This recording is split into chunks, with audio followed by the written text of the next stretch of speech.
Alors, notre histoire se déroule en 1986, dans le cadre d'une réunion de la commission d'études 1 du CCITT, le Comité consultatif international télégraphe et téléphone. Joël et moi participions à une réunion de la commission 1 chargée de la définition des services télématiques, c'est-à-dire définition du vidéotexte, du télétexte, de la télécopie et des services à valeur ajoutée comme la messagerie. Cette réunion était organisée à Montevideo, en Uruguay. Le CCITT, pour mémoire, est aujourd'hui plus connu sous le nom d'UITT, Union internationale des télécoms, était un organisme rattaché à l'ONU, donc un organisme officiel. Sa mission était de produire des recommandations pour définir les modalités d'exploitation et d'interfonctionnement des services et des réseaux au niveau international. Dans les années 1980, le CCITT travaillait principalement à la définition des services internationaux réglementés, des services publics. Nous étions dans le contexte des monopoles avec des opérateurs nationaux. L'objectif des travaux était d'avoir au niveau mondial des services homogènes, de qualité, interfonctionnant sur les différents types de réseaux. Les industriels participaient également à ces travaux, mais à titre consultatif. Le CCITT travaillait en commission sur des périodes d'études de 4 années.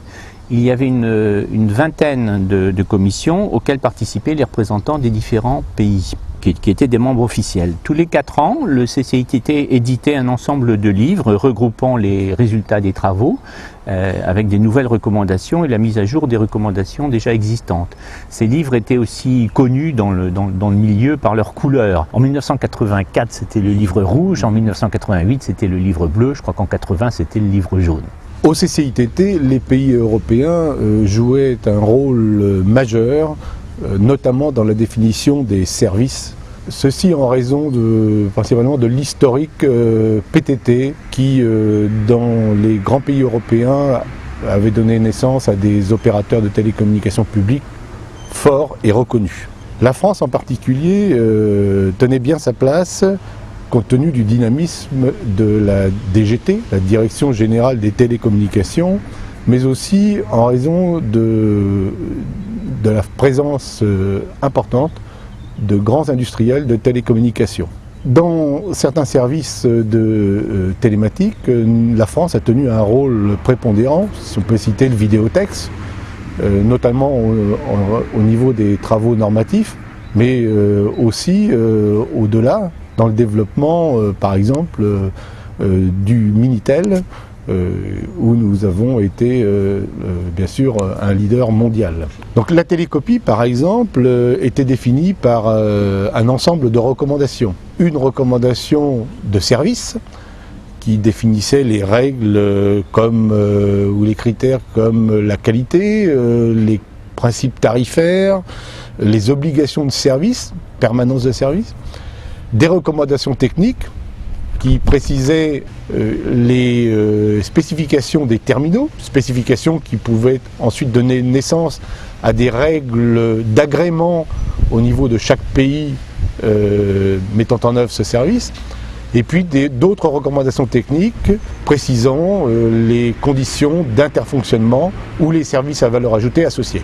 Les services de messagerie, quant à eux, ont donné lieu à des recommandations spécifiques compte tenu de la volonté des opérateurs de télécommunications de construire un service international avec une garantie de qualité de service, mais qui était aussi un service international structuré, hiérarchisé, avec une approche de domaine administratif par lesquels devait passer l'échange de messages entre les différents pays. Alors cela se traduisait par des lourdeurs aussi, par exemple au niveau de l'adressage, il y avait un adressage qui était compliqué et une carte de visite de format standard était pratiquement insuffisante pour écrire son adresse de messagerie. C'est sans doute une des raisons qui ont limité un peu l'utilisation et le déploiement de ces services, et par rapport notamment à l'approche Internet que l'on connaît maintenant. Le CCITT avait son siège à Genève, qui fait que la plupart des réunions étaient organisées dans cette ville. Cependant, en raison de l'image forte au plan international de cet organisme, différentes réunions, en particulier des plénières, étaient organisées un peu partout dans le monde. Certains pays se faisaient d'ailleurs un honneur d'organiser une réunion particulière afin effectivement de montrer leur ouverture vers le monde international des télécommunications. C'est le cas de l'Uruguay que nous avons vécu. En 1986, l'Uruguay sortait d'une période de dictature militaire et rentrait dans la démocratie. Et s'est fait à ce moment-là un honneur d'accueillir une commission d'études du CCITT, la commission d'études numéro 1. Plus d'une centaine de participants y étaient, représentant une quarantaine de pays. Cette image forte se traduisait au niveau de l'Uruguay aussi par un accueil officiel des délégations participantes. Oui, tu te rappelles d'ailleurs, cette réunion à Montevideo nous a donné l'occasion de vivre une anecdote particulièrement croustillante.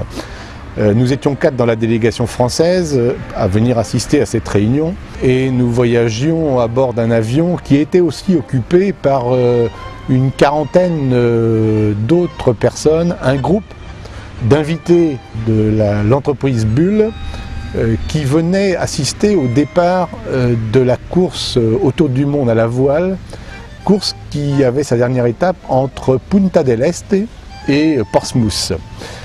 Et ces quarantaines de personnes, bien sûr, étaient toutes d'un niveau relativement élevé, partenaires de l'entreprise Bull. À cette époque-là, l'entreprise Bull sponsorisait le bateau l'Esprit d'équipe qui était skippé par un fameux navigateur, Lionel Péan. Il faut dire que, si tu t'en souviens, le groupe nous a particulièrement snobé pendant le voyage entre Rio de Janeiro et Montevideo. Quelle ne fut pas leur surprise, et la nôtre bien évidemment aussi, de voir qu'à l'arrivée à Montevideo, sur le tarmac de l'aéroport, à la descente de l'avion, une limousine attendait non pas les invités de la société Bull, mais les 4 membres de la délégation française, ce qui montrait effectivement l'importance attachée à ces réunions internationales au niveau du gouvernement uruguayen. Et cette limousine nous conduisait directement de la passerelle au salon VIP de l'aéroport. Les invités de Bull étaient quant à eux embarqués dans le bus de l'aéroport. Mais c'est vrai que c'était un juste retour des choses parce que nous venions travailler pendant une semaine pour faire progresser les télécommunications dans le domaine international. Absolument.